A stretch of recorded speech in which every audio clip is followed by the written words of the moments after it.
Hi, everyone. It's Jen Psaki, and thanks so much for tuning in to episode 4 of The Blueprint. And this is a place where we want to have discussions about the party out of power, the rising stars, the debates, and people's ideas, too. You're definitely going to want to stick around for my conversation with Congresswoman Sarah McBride. That's coming up a little bit later. But first, I'm going to bring back my old friend and political savant, Liz Smith. There's a lot we're going to dig into about what happened this week in politics. Okay, Liz Smith, we are in episode 4. A lot has happened since we recorded our first episode just a couple of weeks ago. I mean, in the world, because we're in a bit of a hellscape, but also in the main Senate race.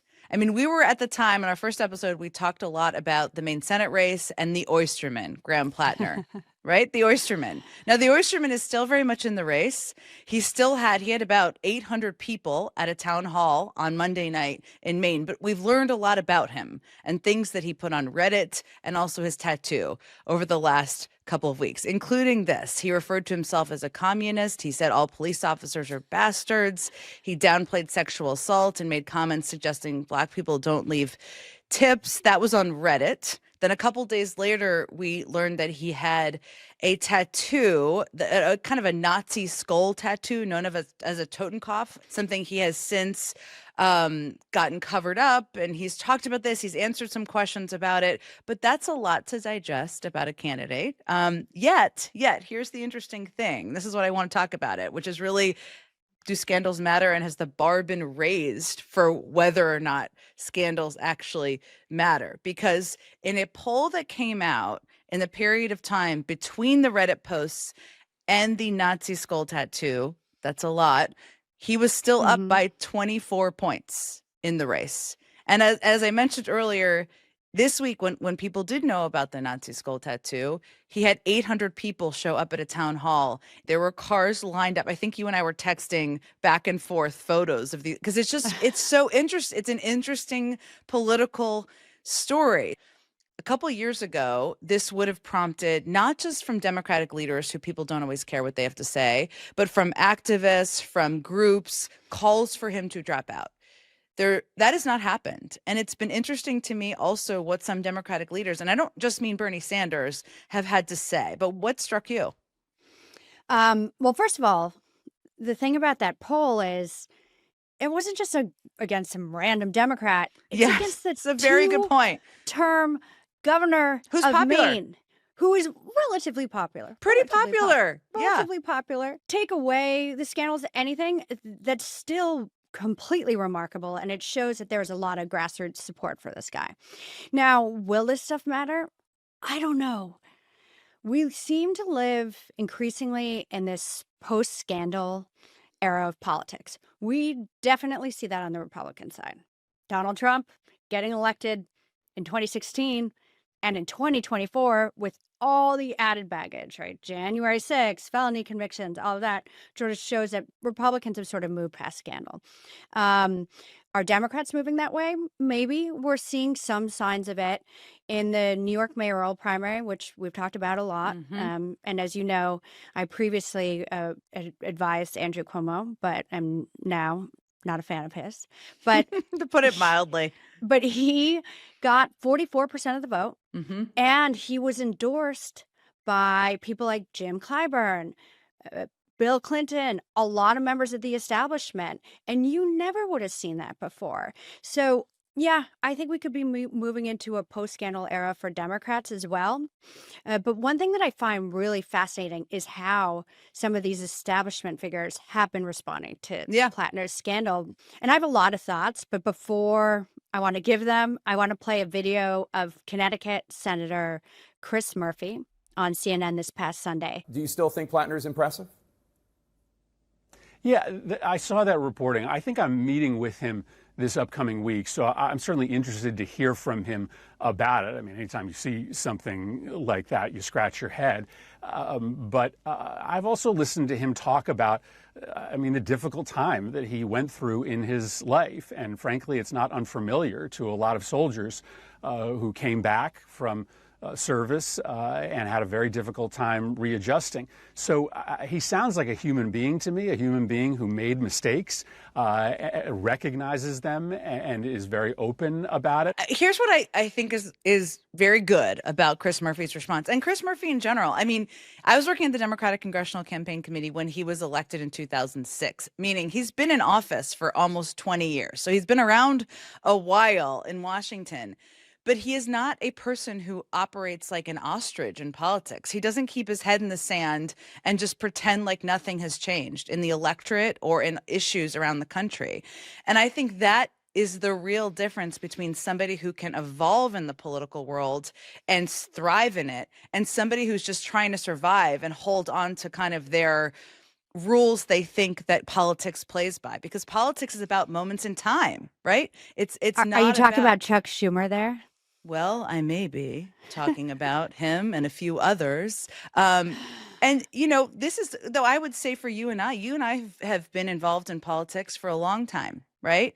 The rules of the game of how people got elected in 2002 when I did my first campaign, or 2004 when I did my first presidential, are very different than they are now. And politics is about seeing and hearing and listening to where the electorate is, which is why I think the Maine Senate race is so interesting. What's interesting to me too is how these people have responded, right? And I think there are a couple things that inform it.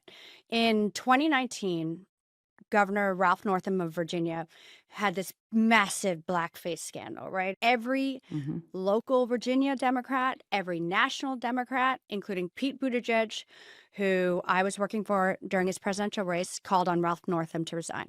Mm-hmm. He didn't resign, and he ended up leaving office as one of the most popular governors in the country. And I think what that episode taught us is sometimes take a beat.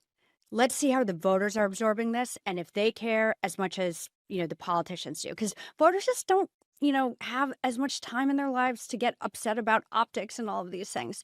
But the other thing that I think is at play here is that Democrats are learning the lessons from 2024 and 2016, where a lot of voters feel like, in that presidential primary in 2016, the establishment put their thumb on the scale Mm-hmm. against Bernie Sanders.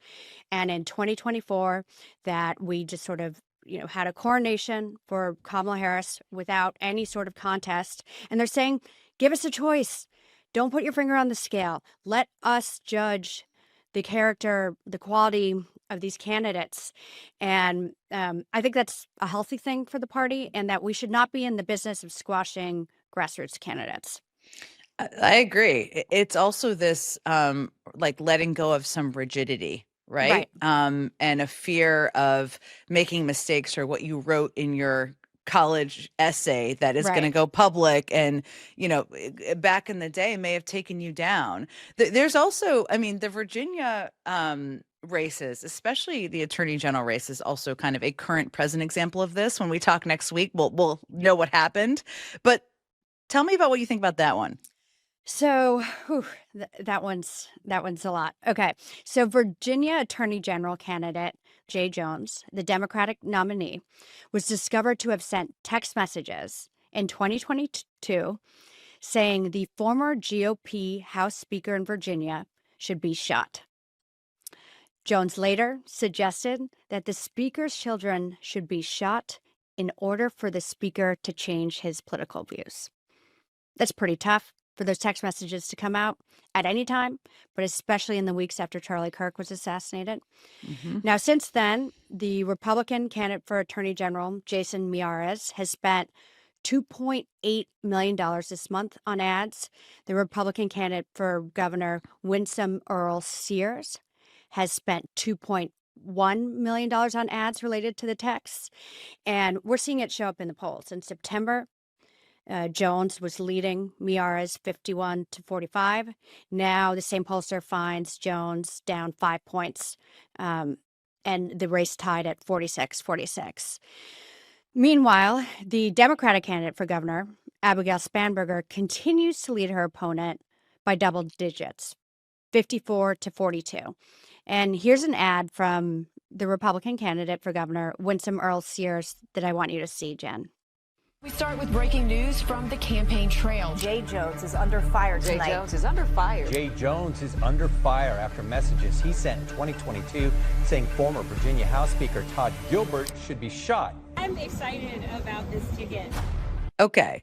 I mean, first of all, I'm a Virginian. Winsome Sears, Earl Sears, sorry, is not going to become the governor of Virginia. And I will buy everybody in the Bureau coffee next week if she becomes the governor of Virginia. But and the thing about her strategy, which is so telling here, is first she had this kind of very anti-trans focused strategy on the air. That's I guess she took a page out of the playbook from 2024 and thought, this is how I'm going to defeat Abigail Spanberger.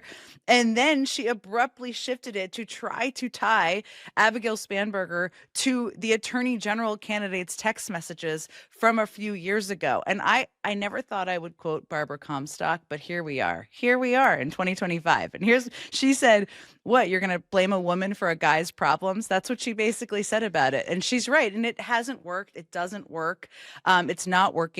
Spanberger is still far ahead in this race, which is quite telling. But it strikes me, and I know we've been talking about kind of scandals and what they mean through the course of this conversation, but to me, it's not just that Trump has sort of numbed everyone to scandal. And I say that as somebody who lived through the tan suit debacle of whatever year that was when Barack Obama dared to wear a tan suit to the White House briefing room and everybody lost their minds. But beyond that, it's also, we're in a moment where the world is scary out there. And everybody feels their rights are under threat for good reason, including our rights to participate in the process of voting and having our voices heard. And you know what? Maybe who the attorney general is in Virginia, a state that is a very purple state, matters that they're not so leaning Trump more than what their text messages were a couple of years ago. And we'll see if that's the case. We'll see in a week. But to me, that's one of the telling things about this moment. Right. Voters have a choice. What team matters more to you, the text or Trump? I think it's going to be Trump. But I would just say, as someone who worked in Virginia, that's one of those states that does care a lot about decorum and civility. So could see it hurting Jones a bit. No doubt it will hurt him. We will see what will happen. I don't know what side I'm going to bet on this for, but I will. I mean, next week, Liz, we're going to be in New York together because I'll be in New York for the election coverage the night before. So I'll buy you coffee either way. Or maybe you could come to Phoebe's, the Bengals bar down by me. You could watch them beat the Bears, because if they don't beat the Bears, I'm not sure if I'm going to show up for this podcast taping next week. Oh, well, okay. Come on, Joe Flacco. We still root for you, even though you're a geriatric in football terms, but we still root for you. My guest this week is the freshman congresswoman from Delaware, Sarah McBride. She is, of course, the first trans member of Congress, but she also 15 years ago was an intern in the Obama White House when I was the traveling press secretary for the Obama re-election campaign. Now, since then, she has done a lot. She was a state senator in Delaware. She helped pass the largest increase in social safety net for the people of Delaware in the state Senate. She's been a big advocate for health care, and she's been very vocal about the impact of the government shutdown. But I wanted to talk to her also about the party, the Democratic Party, where it's gone, what's gone wrong, and most importantly, where it goes from here. Okay, Congresswoman Sarah McBride, I am so happy to see you. I feel like we have an overlapping world because your Delaware connection and background, which I have my own through the Biden world, of course, but also, and tell me if I'm getting this right, I think, in 2012, you were an intern in the White House? Yes, I interned in the Obama White House in the Office of Public Engagement in the fall of 2012.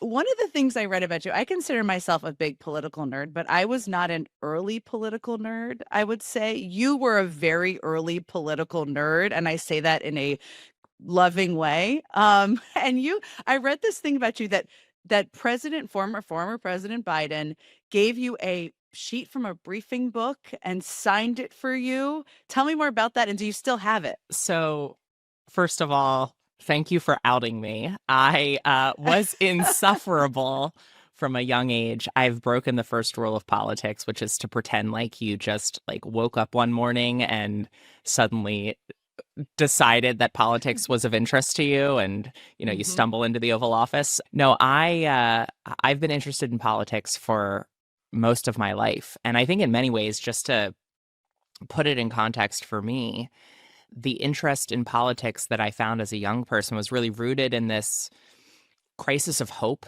that I had as a young person as I became aware of who I am and how so much of Hmm. the world was not ready for me. I saw that politics was the place where you could make the most amount of change for the most number of people in the most number of ways Hmm. possible. And I found hope in that story and that possibility.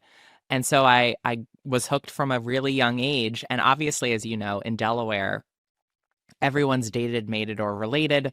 You run into your elected officials at the grocery store or at a restaurant. Hmm. And one night when I was 10 or 11, I was out at a pizza restaurant in Wilmington, and the giant of Delaware politics, Joe Biden, walks in, and he could see my eyes light up, and he came over, and my parents introduced me, and he took out the schedule for that day. I remember the schedule had I believe, foreign relations nomination hearing for Oh, Ambassador Pickering. this is really nerdy. Yeah, well, it was Yeah. up on my wall for Hmm. several years, and he took out the piece of paper and wrote what I'm sure he wrote to every eager 10-year-old: remember me when you're president, and cited Joe Biden. And I had it on my wall for several years. My mother is a chronic trasher of any extraneous things, so my fear is that she probably threw it away at some point when I was in college. Oh, I relate to that, but I wish that relic was, if your mother is listening, pull that out because it's such a good relic. One of the things that struck me is the weight that's been on your shoulders from being the first. And that's an honor. I know you've talked about, but it's also a weight. And I just wonder how you've that sat with you and what's been the most challenging for you. I will always say and start with the fact that I feel immense gratitude, right? I am living a life that seemed so impossible to me as that 10 or 11-year-old that it was almost incomprehensible. And the fact that I have had throughout my life opportunities and responsibilities of being a first in so many different spaces, it reinforces how lucky I am to live a life of purpose, of meaning, and to have opportunities that I never dreamed would be possible as a young person, and opportunities that by definition are not yet afforded to so many people like me around this country. And so I am really grateful. It is hard to be a first. Hmm. It is hard to be the only one in a space. Hmm. It's hard to recognize and know and navigate that there are often, in the short term, seemingly contradictory responsibilities. But what I have come to the conclusion of over the last several years in being a first in the state Senate and a first in Congress is that in the long term, I do not fulfill my responsibility to any community I'm a part of unless I am first and foremost fulfilling my responsibility to the constituents who have elected me to represent them and serve them. I think that that is true for any first, and I think that that's particularly Hmm. true for me as a first when there is so much toxicity around trans people in our politics right Hmm. now from the Republicans.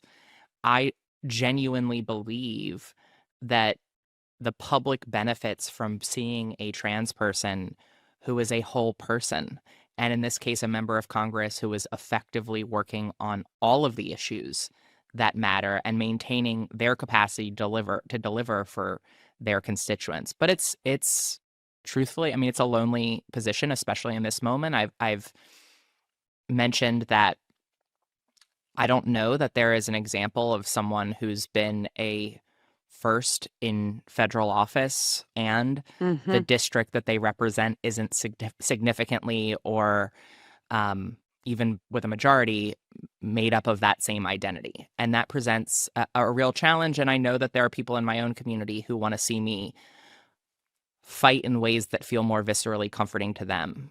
And that's Hmm. feedback I hear, but I know what I'm here to do, and I believe I know how to do it. the way you just described people in your community who want you to who want you to fight in a different way than you may be wanting to fight, right? It's both the first and fighting every you were the target of all of the ire, right, in Congress, of the Nancy Maces of the world and others, but you also have the weight of representing a community that wants you to be everything they want you to be, which I think it reminds me, it's very different, obviously, but I obviously worked for Barack Obama for 10 years, and it reminds me in some ways of this weight that he felt in a different way. This conversation and the whole podcast is meant to be forward looking about the Democratic Party, but one of the things I find there to be a hangover with is the 2024 election a little bit. So I just want to spend just one moment on that, because you hear a lot of people, I'm sure, I can't even imagine how many people you've heard this from, who say that a big contributor to Kamala Harris's loss was the over $20 million in anti-trans attack ads spent against her, and her lack of response, her response that people didn't find satisfactory. What do you make of that? What do you think of that?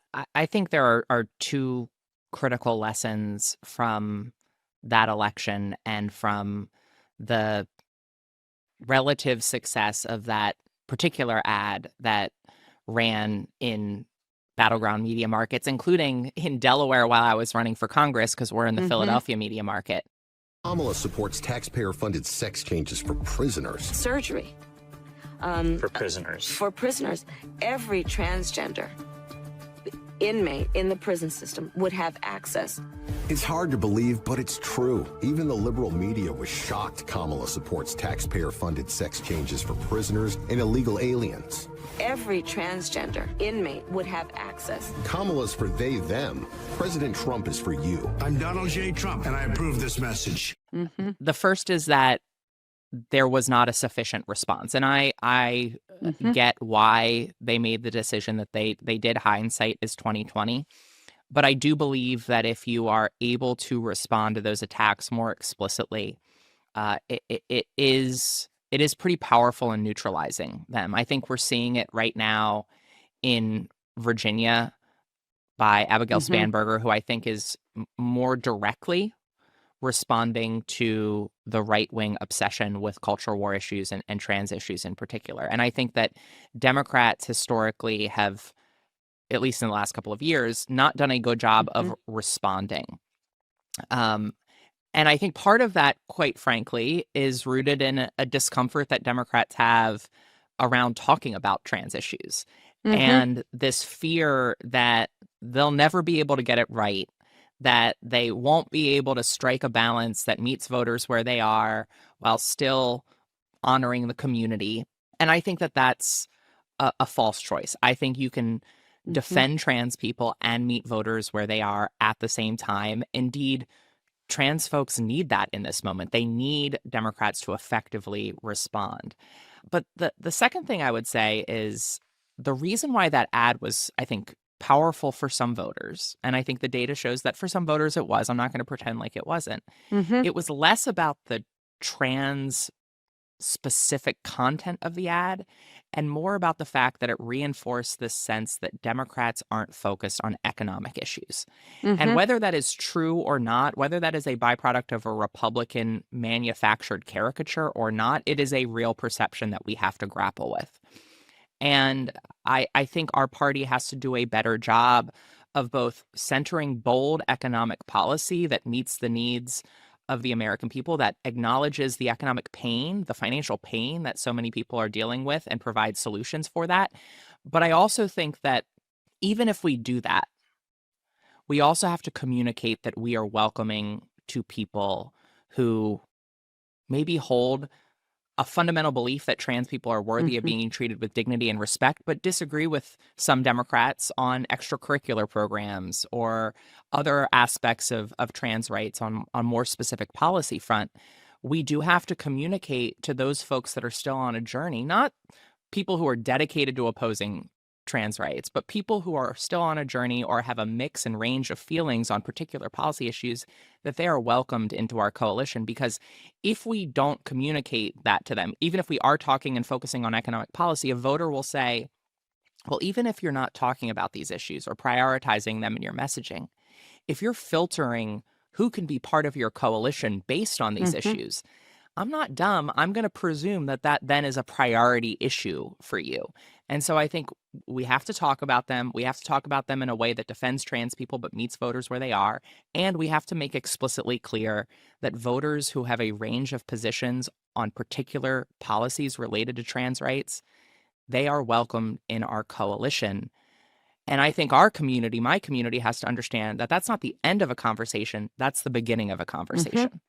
Part of the line is, where do you draw the line, right? And this is one of the things I think people struggle with, because I've seen people, and I've called this out a bit, overreact into what they think the weight of that ad or the weight of the issue overall was. And I think you also touched on something so important. There is a fear about talking about issues around trans rights in the wrong way, right? Saying that, using the wrong words or the wrong language, and people being canceled in some way for that.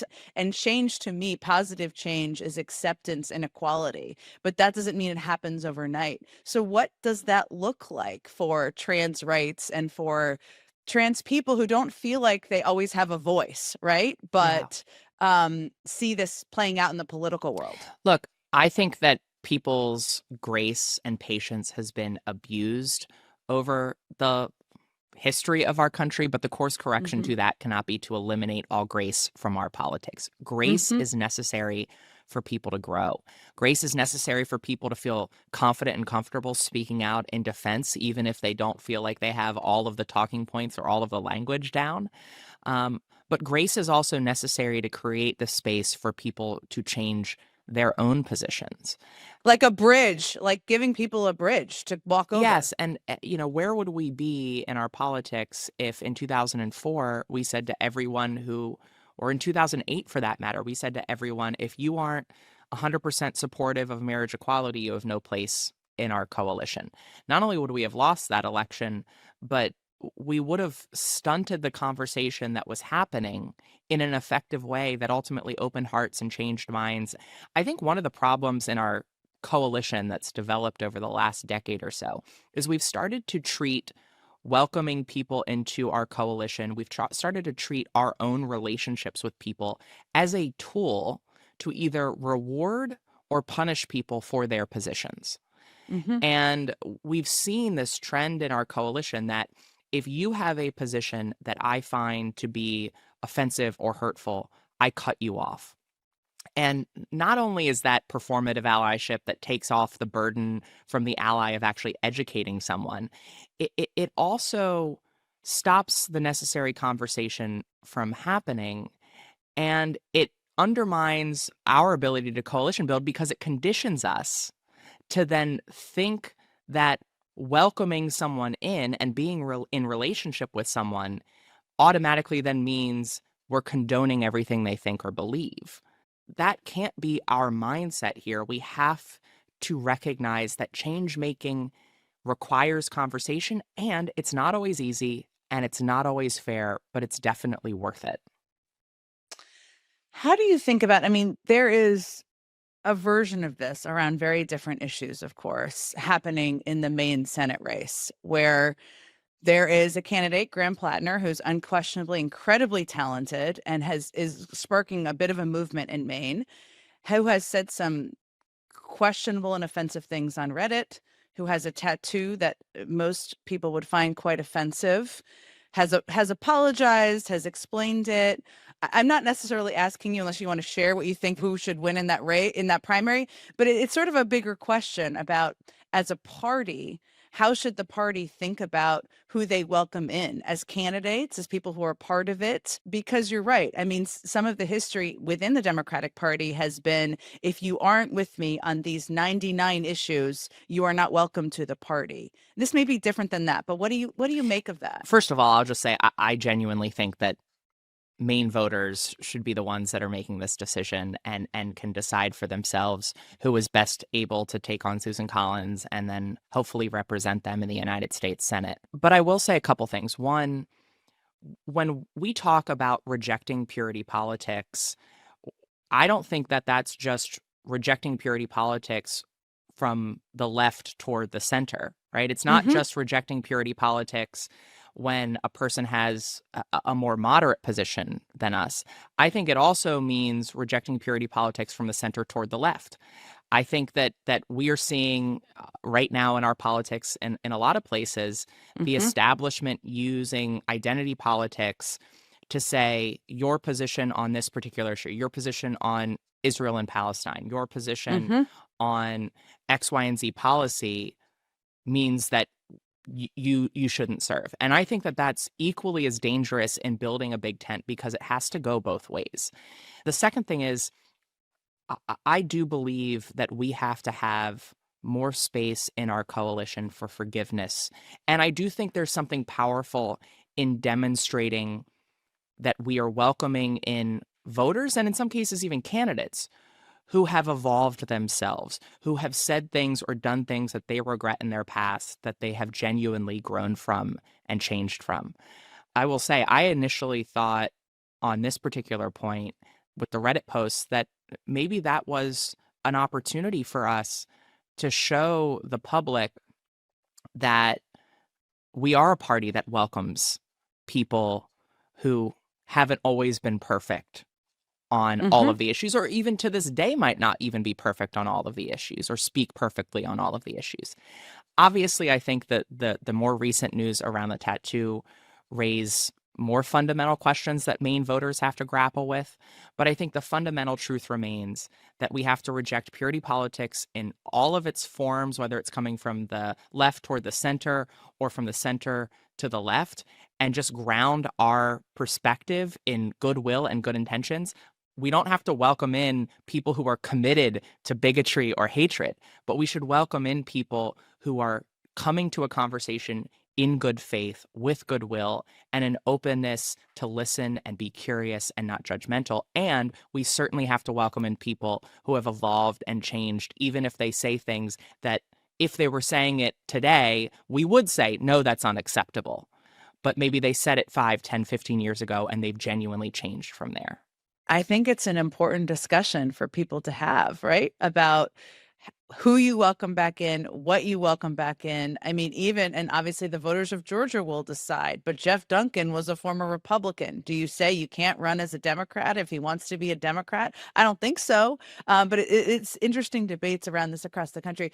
You made this analogy. I kind of loved this, and I hope I get it right. You said, quote, do we summon, you were talking about, the conversations out there about identity and rights with people who may not understand or be hostile, and how it's difficult, but something that a lot of LGBTQ people and people who kids have already understood on an instinctive level because of what they've experienced. It's very easy for, upper middle class, like white people on the coast who are cisgender to say, oh, you should never tolerate, right? And you said, do we summon the ruthless survival skills of an LGBTQ kid in Florida or South Dakota who doesn't have the luxury of prioritizing purity and perfection over good will and good intentions?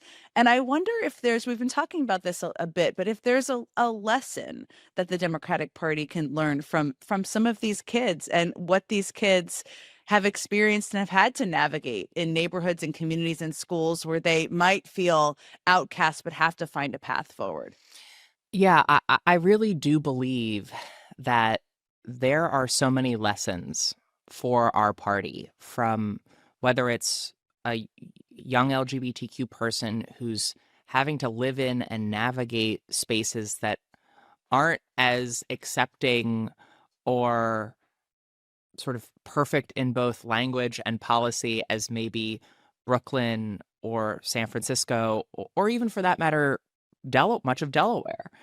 We have a lot to learn from them. Those young people, when they're going to school, their principal might mess up on pronouns. Their principal might not totally get it on some particular policy needs, but maybe that principal is their last line of defense against the bullies who are harassing that student at school. Their family might not always say the right thing or get everything, but they're welcoming their child in. And that's not to say that we should just accept that reality as it is permanently. But we also have to recognize where the world is and how we can best change it. And I have had to change a lot of hearts and minds over the years. I've had to convince a lot of people of a lot of different things, from my own life to my own work. I have never successfully changed a person's mind, personally or politically, by telling them from the start that they're a bigot, by shaming them, and by telling them that all of their concerns are irrational and unfounded and wrong, and they should be ashamed for even having those questions or concerns. The other thing I think we learn as a party is from the marriage equality movement. We learn that when we create a little bit more space in our tent, when we welcome imperfect allies, when we meet voters where they are, when we allow for evolution and actually model that evolution for the country, it can transform public opinion at a rate that no one anticipates. And yes, the rights of a minority should never objectively have to depend on public opinion, but nothing is truly sustainable without public opinion, and with it, nothing is impossible. One of the things I can't even imagine how many times you've heard is that if people who want to be allies of the trans community are not pushing and advocating, you've sort of answered this question, but I just want to push you a little bit more on it, and are not saying you can use pronouns. Pronouns are not hard to use. You should be advocating for every kid to be able to play in the sport with the gender of who they are. And if we're not pushing for it, you're giving people license out there to not be as aggressive, not push for change. What do you tell? I'm sure I know you've heard this, but what do you say to people? One, I think it misunderstands human nature and human behavior. If we demand perfection from the start, if we demand perfection in word and in deed from the start, then we are going to have a really, really morally pure club at the gulag we've been sent off to. Right now is a 5-alarm fire for our country and for so many marginalized communities in this country, including trans people. And the priority right now has to be stopping the attacks. We have to be clear-eyed about what's at stake right now. We have to be clear-eyed about what the work is before us in this moment. What is the battle before us in this moment? And as someone who's trying to fight for all of my constituents, including my trans constituents, I know I will not have the numbers with me that I need to defend people in this moment if I demand that everyone be perfect in order to join me. I also think movements for civil and human rights throughout history have always, certainly in the television era, have always successfully fought for change with discipline and with strategy, with picking their fights, with not dying on every hill. They started with, for instance, the civil rights movement started with the abolition of slavery. It then moved to basic civil rights. They passed the Civil Rights Act in 1964 after compromising by taking out the voting rights provisions, which then they were able to pass the next year. And then 3 years after that, they passed the Fair Housing Act and the Civil Rights Act of 1968. Piece by piece, issue by issue, policy by policy, not only was progress made, but they took then the country with them on a journey. Not just a journey to deeper understanding, but a journey policy by policy. The gay rights movement started with pushing back against anti-sodomy laws. It eventually moved to marriage. We have to fight in ways that are effective, not just in ways that feel viscerally comforting to us. And I think too often we find ourselves wanting the comfort of preaching to our own fire rather than the exercising the courage to truly grow our congregation. Yeah, and extend the bridge. I think a lot about, for political leadership, I think a lot about Lincoln as a model. And Lincoln always understood that political leaders should absolutely be out in front of public opinion. They should absolutely be leading public opinion, but they do have to remain in arm's reach of the public. in order to be able to pull the public along with them. If they get too far out ahead, they lose their grip on public opinion and they can no longer bring people with them. And so if we want effective leadership and effective change making, if we actually want to achieve the progress that we as progressives are fighting for, then we have to employ the strategies, the discipline, the tactics that throughout the last 100 years have actually delivered the kind of change that make my service possible and make so much of the progress that we are beneficiaries of in this moment possible. It's a perfect place to end. Congresswoman Sarah McBride, when we decided to do a second season, you were at the very top of my list of people I really wanted to speak with, and I've been really looking forward to it. So thank you so much for taking the time. Thank you.